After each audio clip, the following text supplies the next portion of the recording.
Assalamualaikum warahmatullahi wabarakatuh. Selamat pagi semuanya. Perkenalkan, saya Iramdan, dosen Universitas Indraprasta PGRI Jakarta.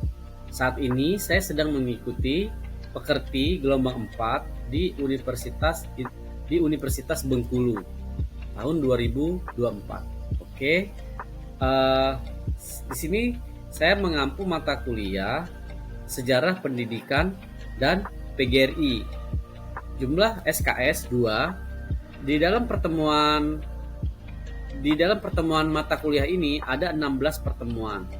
Nah, di mana 16 pertemuan itu duanya UTS, satunya UAS. Jadi 14 pertemuan ya. Nah, dalam pertemuan pertama kita akan cek dan kita lihat RPS-nya. Nah, RPS-nya nanti ditampilkan di LMS ya. Oke, kita cek dulu LMS-nya. Sebentar, Bapak buka tayangannya ya. Kita record screen dulu dan kita akan menggunakan metode flip ya, flip group. Sebentar, kita cek dulu RPS-nya ya. RPS Sejarah Pendidikan dan PGRI.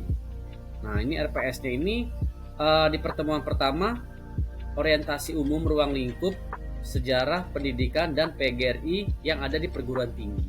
Nah, dalam pertemuan pertama ini kita online ya. Nanti di pertemuan berikutnya kita offline. Kita ketemu di kampus ya. Nah, dengan metode offline online selama 14 pertemuan berarti kita dibagi 7 online, 7 offline ya.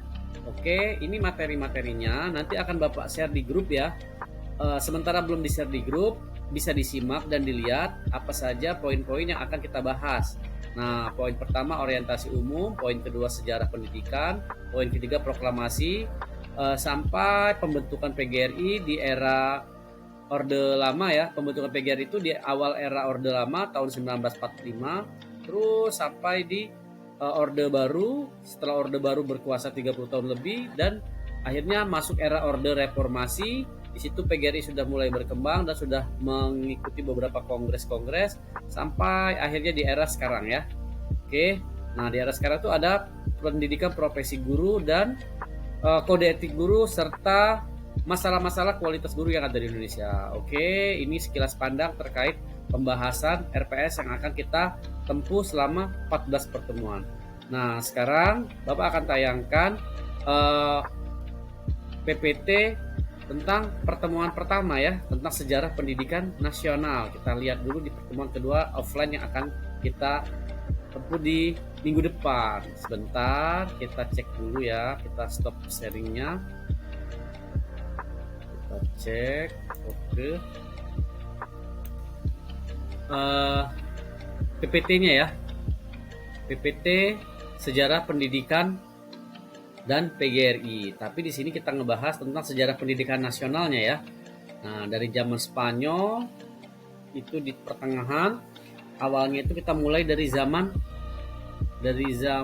apa nih? Sejarah pendidikan nasional, kita mulai dari pengertian sejarahnya, pengertian pendidikan, zaman purba, terus zaman Hindu-Buddha, zaman Islam, zaman pengaruh Portugis Spanyol, zaman Belanda, zaman Jepang. Nah, terakhir kesimpulan. Nah, kesimpulannya pada intinya kita dari zaman purba, zaman Hindu-Buddha, zaman Islam, zaman penjajahan Eropa dan zaman penjajahan Jepang masuk ke zaman Orde Lama. Nah, Orde Lama, Orde Baru sampai di era Reformasi. Itu nanti yang akan kita bahas ya. Dan ini sekilas pandang tentang SPPT-nya bisa dilihat, nanti Bapak share. Cukup itu saja untuk saat ini. Kita stop sharing dulu. Oke, kita stopkan dulu, coba kita lihat. Nah, sudah kita dengarkan tadi penyampaian perkuliahan secara online, pembahasan dalam RPS, serta beberapa tayangan slide di PPT ya. Semoga ada manfaatnya. Mohon maaf jika ada salah kata, salah ucap. Kita ketemu di pertemuan selanjutnya. Demikian, Assalamualaikum warahmatullahi wabarakatuh. Sampai bertemu lagi.